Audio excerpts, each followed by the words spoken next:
you'd think that if they, I mean, to Senator Menendez's point, it is not a monolithic vote. Right, correct. So I've been watching for some time. You know, I believe we were in session when you had a Latino leadership conference here. Yeah. And then last month, I believe he had block walkers going into the South Side, which is pretty traditionally Democrat.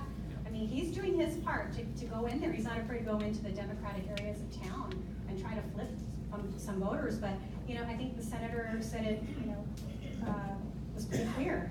You know, we can't take for granted that the Latino community is going to vote Democrat.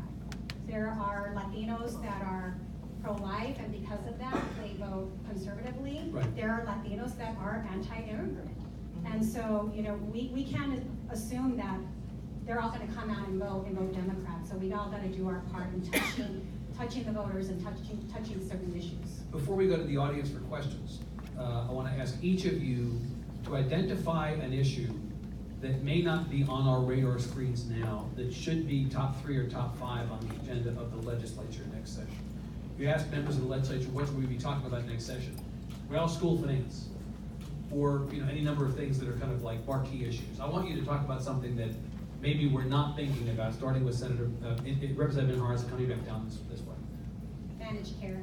Managed care. So the way that the Health and Human Services Commission in Texas administers, there was a major reporting project by the Dallas Morning News that was pretty eye-opening about the way in which HHSC operates. You think you all should be focused like a laser on that? Definitely should. I know that my Human Services Committee is meeting on that next week. I know Representative Sarah Davis has called a hearing in her committees, and this is one that I think we're a bipartisan issue. Yeah. We both understand the need to address that. Can you take 30 seconds and explain in English to people who may not be inside the tent the magnitude or the substance of this issue? This is not simply about contracting problems. No, I mean so there is. If y'all get a moment, look at this investigation that was done by the Dallas Morning News. It's about 4 to 5 parts.